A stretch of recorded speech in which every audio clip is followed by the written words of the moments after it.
Welcome everyone to the In Production podcast. Today we're meeting a new amazing guest, Paul. Please tell us more about yourself and why should people listen? Talking about myself, I've been in this BA field, that business analyst field, for 25 years now. And I actually been in IT field for, I would say, almost over 40 years. So I seen a lot of evolution of the IT. I used to be a developer, and after a QA, and I started mainframe, mid-range, moved to the client server, and so on and so off. And I was QA as well. I've seen uh, QA that before automation, during automation, after automation, and now I'm business analyst, and I've been business analyst, as I mentioned, or business systems analyst for 25 years. In IT, I'm seen everything you can imagine and seen waterfall. I'm now seeing most of everything you can imagine in the past 10 plus years in agile. And now I saw a lot of new trends, ERPs, CRMs, Mhm. or BI was the latest trend a couple of years ago, and now, of course, everybody is talking about artificial intelligence, and I'm seeing it as well, and I'm using it as well. So again, I have a very broad experience in almost all the aspects of business analysis and beyond. And that would be interesting conversation to have. In addition, I work in multiple verticals. Currently I'm working for financial services, for banking, Mhm. but I work for financial services, banking, high tech, government, infrastructure, healthcare, manufacturing, distribution, you name it, and I probably touch the industry. Mhm. Indeed, you work for a very interesting bank right now, and your experience is very rich. So, for me, it was mostly interesting to do a conversation with you to talk about the trends that you have seen, how technology was evolving, and how AI is evolving right now as a technology. And the first question that I wanted to ask you, so you standing from the point where you have like multiple decades of experience, when was the point that you understood that artificial intelligence is not just like something that can expedite and speed up the way that you work, but it actually changing the way that you are working? When was the moment that you understood? How did you understand it? Yes, the moment was when the hype began and everybody started talking about artificial intelligence. And as interestingly as enough, I consider myself old school. So I'm very careful to jump on a new stuff because in my previous experiences, I had situations when you jump on a new stuff and it's cool and released and everything. And you notice that 6 months, 1 year after, everybody forgot about it because it just didn't fly to the extent where it's need to fly. So I'm very careful. And at first, I started hearing about it from my kids, actually. I Mm-hmm. started installing ChatGPT, and all the homework went through the ChatGPT. And of course, they didn't do anything. They asked ChatGPT to do it. And after I'm hearing from their teachers saying that they're cheating and everything, but Mm-hmm. at least something being interesting, that from my experiences when I wrote essays, it was very, I would say, very time consuming and have to do a lot of research. Here they just put it in somewhere and it pops up the result. Mm-hmm. And I decided to check myself again outside of business analysis and actually how it started helping me in business analysis because I'm still working a lot with the clients, internal and external clients. And when I write something and I run it through the either Claude or Chat GPT or Mm-hmm. Gemini AI or whatsoever, it gives me much nicer message that I still had to adjust, but it's much nicer saying than me, and usually I get more positive reactions. So that's when my encounter with ChatGPT, with AI started, but it wasn't encounter from the business analysis. And after I started hearing that now my developers start using the artificial Mm-hmm. intelligence, trying to do everything faster and everything so on and so off. And they basically, because they performing faster, I had to catch up with them and I had to provide my information, my requirements, my user stories much faster. So we started researching what I can do. Mm-hmm. We discovered do using two artificial intelligence right now in a bank. One called AI. I still cannot pronounce it properly, but I think it's called AI Gento or Mm-hmm. AI Genite. It's from, Yeah, I guess, Genite. Okay. Ignite or A Ignite in a way. Uh-huh. It's AI Ignite, however you spell it. which is the third-party AIs that integrates with the tool we're using to write the user stories. And Hmm. one of the actual tool in the user stories called Rovo. That's another GI that came right now with Jira and Assassin Suite, pretty much. And those two tools that I start using. But my experience with AI, not as the business analyst, not as positive as I would like it to be. I'll put it that way. When I start using AI, I noticed actually both of them can write my user stories. Hmm. And as interesting as it is, when I write the user story and I run it through Rovo, for example, Hmm. it's similar as a chat GPT. It's revamping it to nicer look, more professional look, but it doesn't change the meaning on the story. When I run it through the, I guess, AI Ignite or whatever you pronounce it, it's actually made it worse. And when I start rating it, I have option to rate it. AI Ignite rejected me. It says your story is too good. I'm not going to bother editing it to Hmm. that extent. So it's interesting. Interesting. I guess if you're more junior in the field, you may be able to benefit more from the stories versus me. And actually, I ran those. I actually created a basic stories as basic information and ran it through the AI Ignite and gave it to my developers. They throw it out back on me and said, "What in the heck you giving us?" Hmm. Because it's not a complete. I said, "It's AI generated. You do AI stuff with your development." Here's your output. Yeah, this is your child. Hmm. Code that generated by AI. And they said, nope, you're not going to take it. Your manual stories are actually more solid. What I did after when I ran my stories by Rova, it's reformatted it in a nicer format. And they said, yeah, that's more interesting. That's interesting to see. That we can consume. But Rova really didn't much. It did speed up a little bit my work because everybody think about AI. It saves a lot of time. It does it faster. Everything you see, it can compile the information much faster and get information all over the place much faster. But our job as business analysts are very interesting. We still have to talk to the end, like to the stakeholders, to the users, Hmm. and elicit the requirements, elicit the information, and put it on paper or put on somewhere or put it somewhere to be able to work with it. And after, based on it, we create our requirements. That's actually sorry for interrupting you, because that's actually the question that I wanted to ask you about when you do the requirement work is fundamentally about capturing what people actually do. I mean, how they describe the process, like, and then building the process map.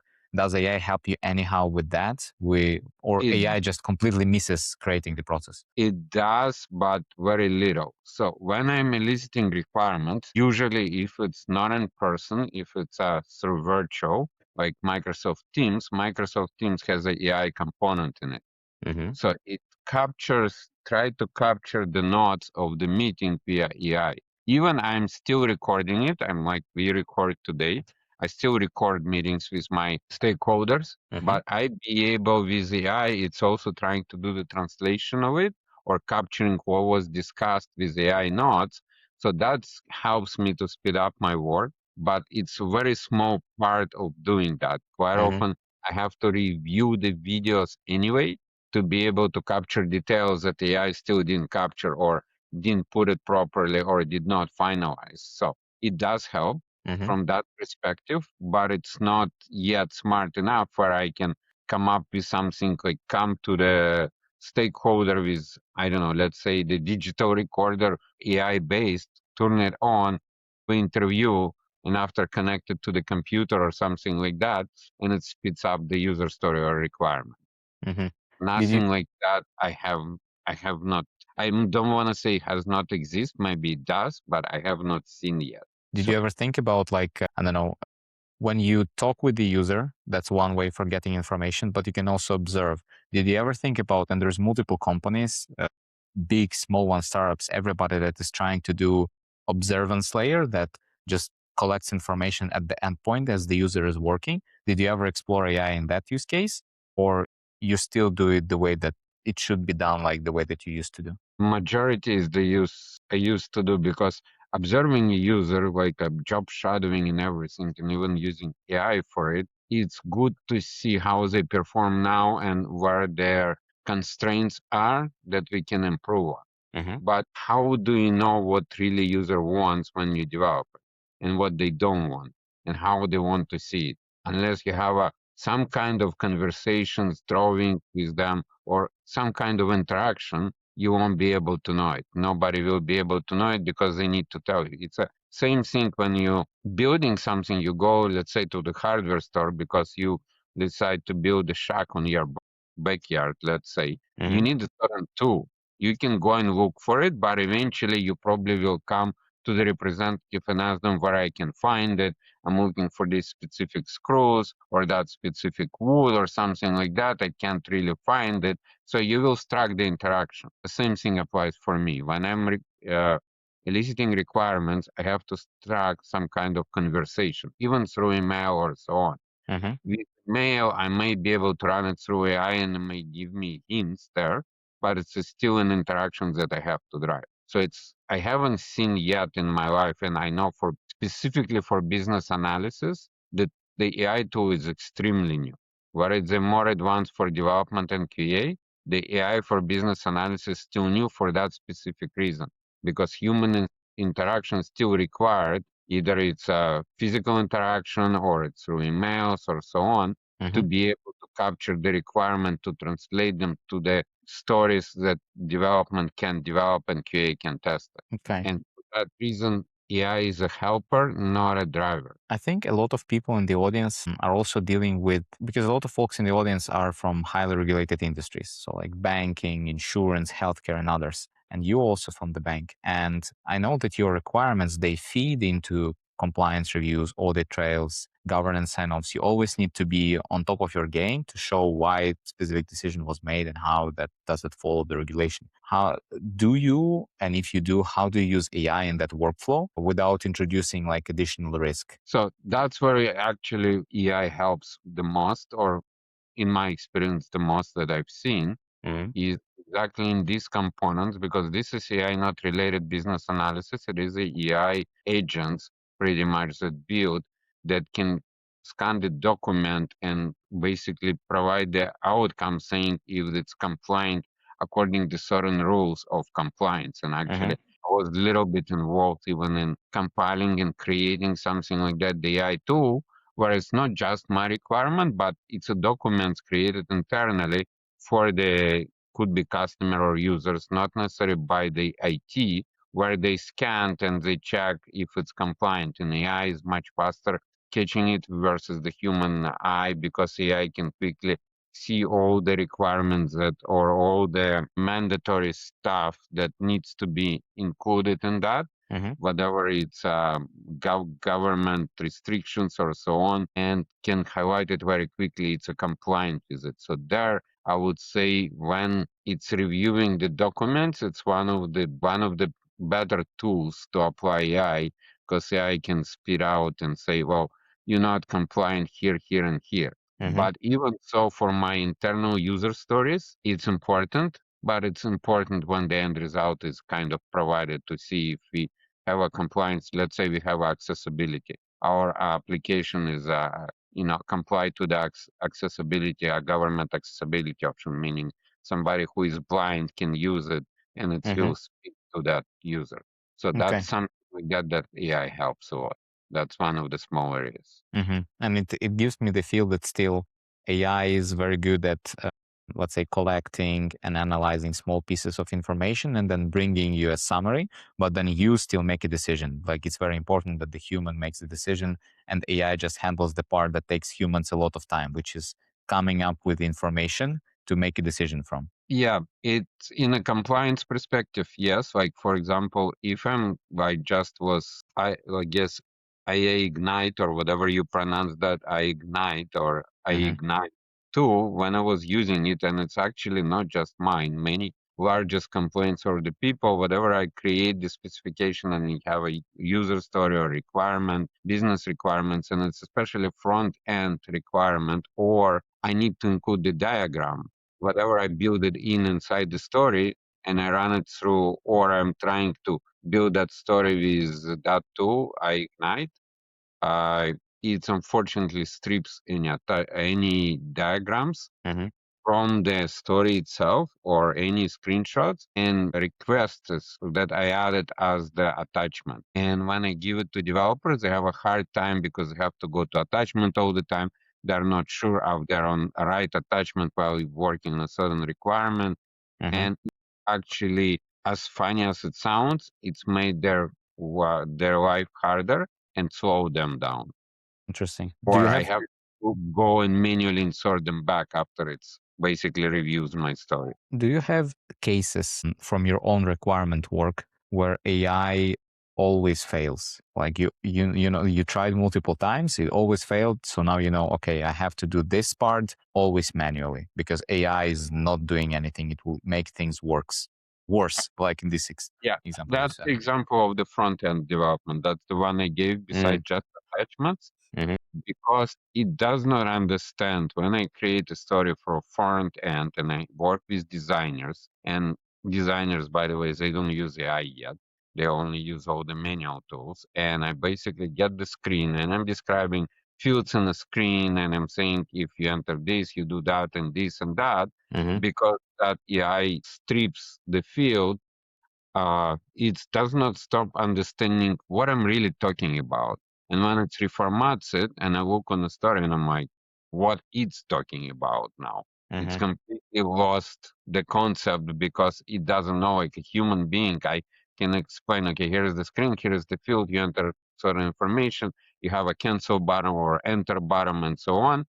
It's confused, what the cancel and enter should go, where it has to go, and so on and so on.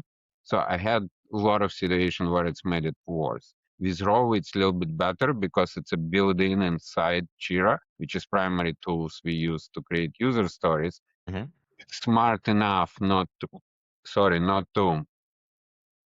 remove the screens, it actually understands it.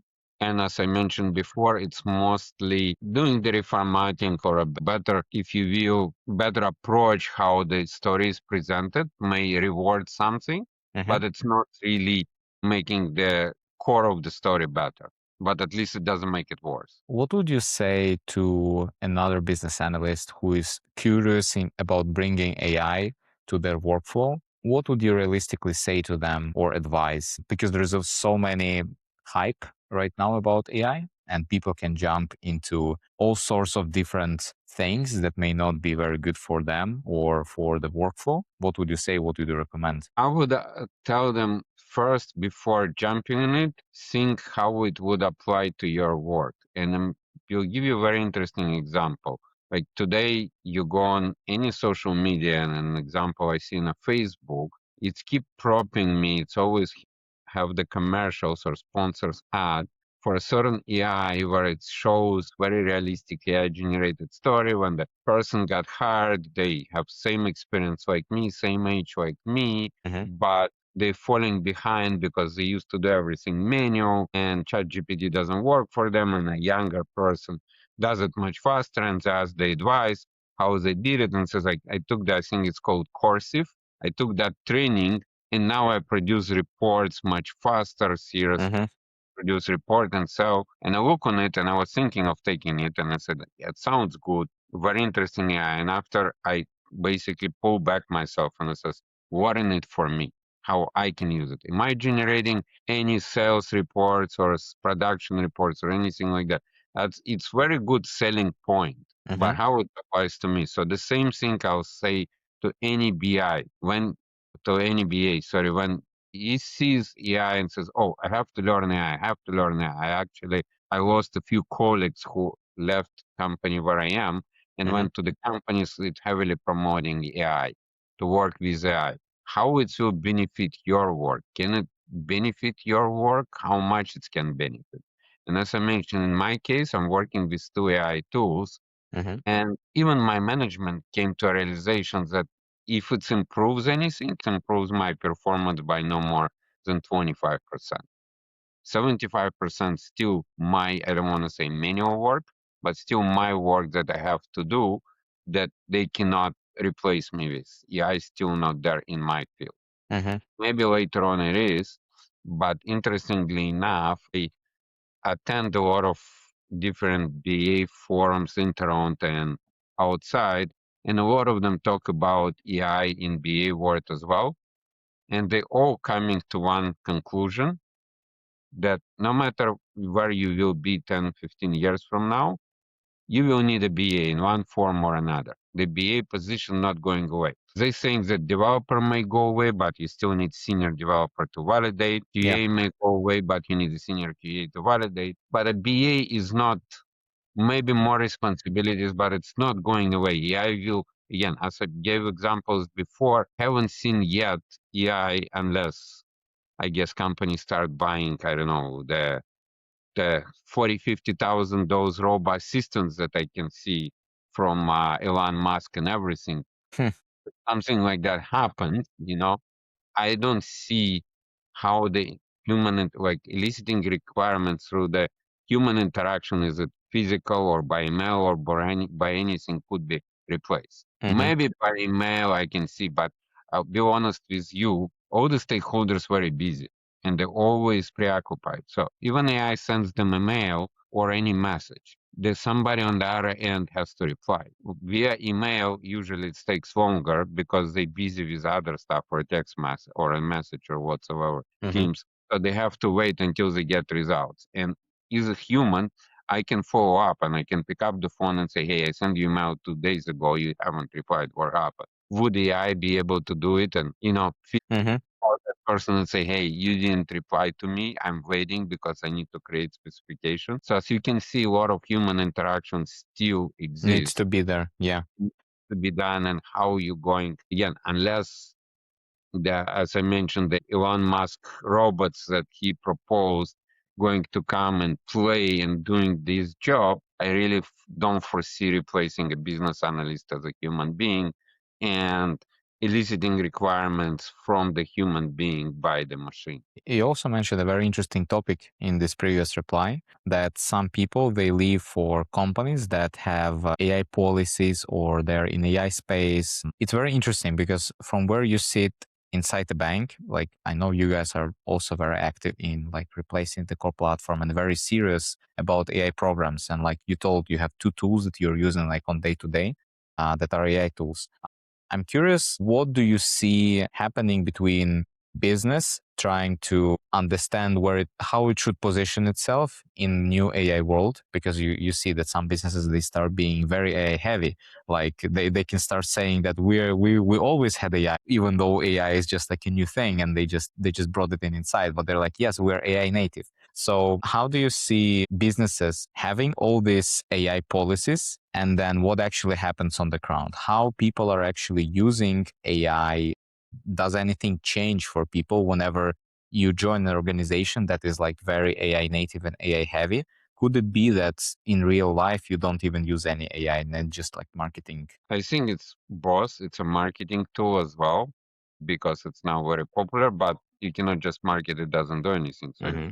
helps. So I would put it that way that it's in certain occupations, let's say in a bank, you have an underwriter for Mm-hmm. providing loan, or you have an underwriter for an insurance company providing insurance or reviewing the accident or a claim or whatever. Mm-hmm. Guy there, it's probably one of the best tools. They have so much information in their hands, they can run the claim or they can run the application through the AI and AI, but they still need a human eyes, can come back and give the recommendation, say, hey, I recommend that give it to him, to the person or not. And honestly speaking, today, and I think in those areas, some AI-based automation been used for a while because if you lately apply online on the credit cards, especially through the mobile phone, Mm-hmm. and you and the same applies. I work with it actually.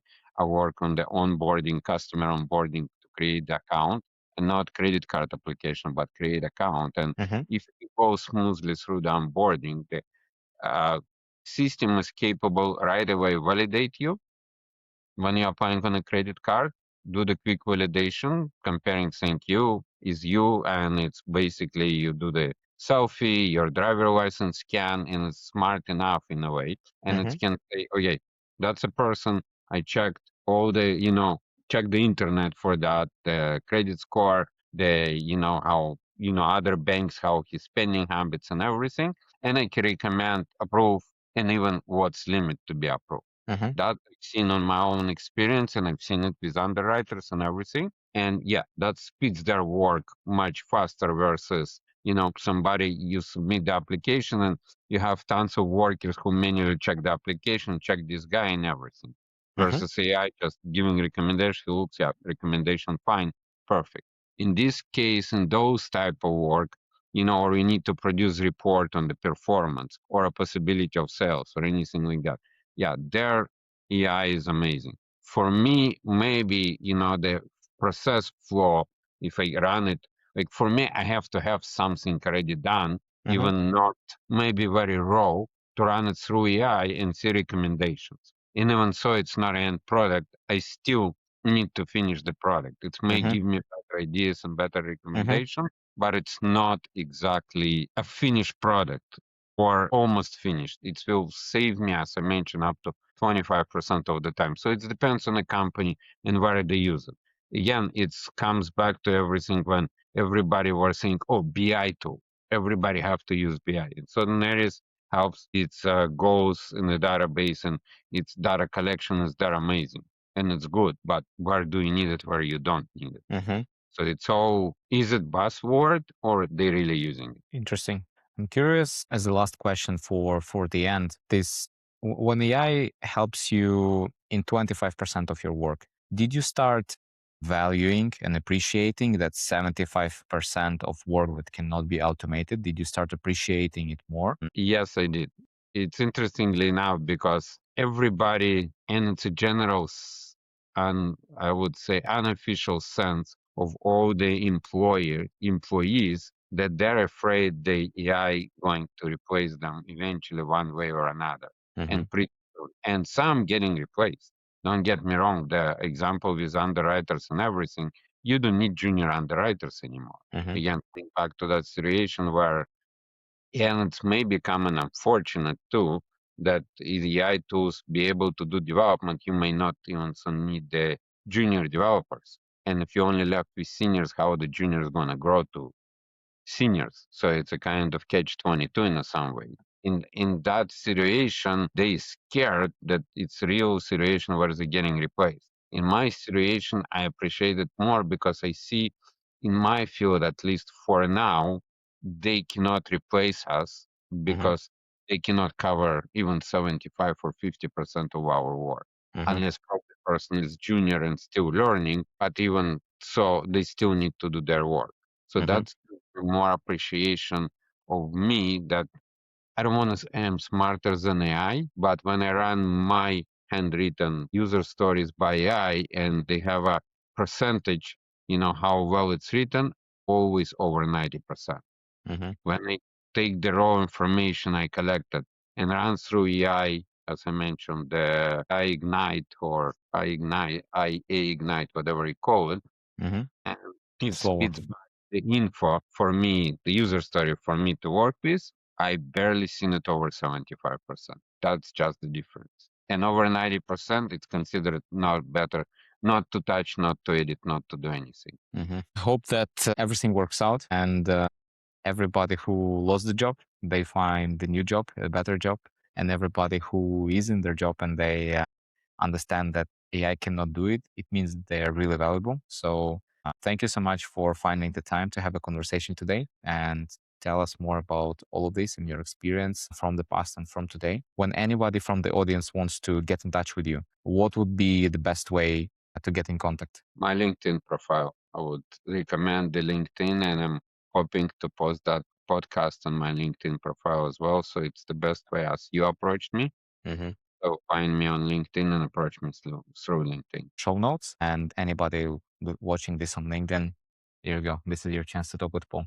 Thank you so much for your time and insights. And it was a pleasure to have you on the podcast. Thank you. It was a pleasure to give it. Thank you very much. Have a good day. Bye. Thank you. You too.